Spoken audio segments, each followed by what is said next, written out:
17 kabanata. At dumating ang isa sa 7 anghel na may 7 mangkok, at nagsalita sa akin, na nagsasabi, pumarito ka.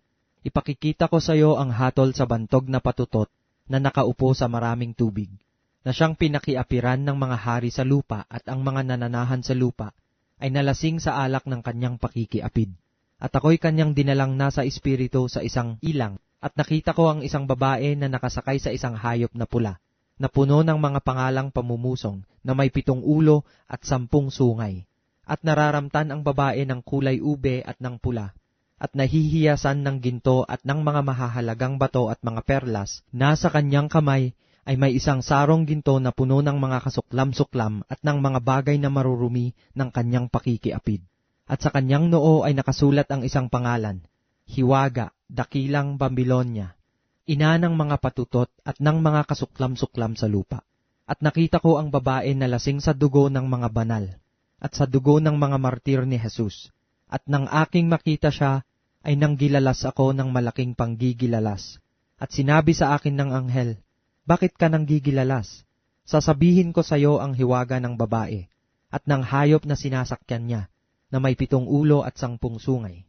At ang hayop na nakita mo ay naging siya, at wala na, at malapit nang umahon sa kalaliman at patungo sa kapahamakan. At silang mga nananahan sa lupa ay manggigilalas na ang kanilang pangalan ay hindi nakasulat sa aklat ng buhay mula nang itatag ang sanglibutan, pagkakita nila sa hayop kung paano naging siya at wala na at darating. Narito ang pag-iisip na may karunungan. Ang 7 ulo ay 7 bundok na kinauupuan ng babae. At sila'y 7 hari, ang 5 ay nangabuwal, ang isa'y narito, at ang isa hindi pa dumarating. At pagdating niya, ay dapat magtagal na sangdaling panahon. At ang hayop na naging siya at wala na, ay siya ring 8 at siya'y sa 7 at siya'y patungo sa kapahamakan. At ang 10 sungay na iyong nakita ay 10 hari, na hindi pa nagsisitanggap ng kaharian, datapwat magsisitanggap sila ng kapamahalaang paghahari na 1 oras na kasama ng hayop. Ang mga ito ay may isang kaisipan, at ibinibigay nila ang kanilang kapangyarihan at kapamahalaan sa hayop. Makikipagbaka ang mga ito laban sa kordero, na sila'y dadaigin ng kordero, sapagkat siya'y Panginoon ng mga Panginoon at Hari ng mga hari, at ng mga kasama niya, na mga tinawag at mga pili at mga tapat ay nananaig din.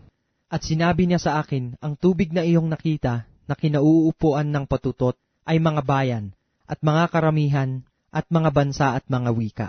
At ang 10 sungay na iyong nakita at ang hayop, ay siyang nangapupuot sa patutot, at siya'y pababayaan, at huhubaran, at kakanin ang kanyang laman, at siya'y lubos na susupukin ng apoy. Sapagkat inilagay ng Diyos sa kanilang mga puso na gawin ang kanyang kaisipan, at mangagkaisa ng kaisipan, at ibigay ang kanilang kaharian sa hayop, hanggang sa maganap ang mga salita ng Diyos. At ang babae na iyong nakita ay ang dakilang bayan, na naghahari sa mga hari sa lupa.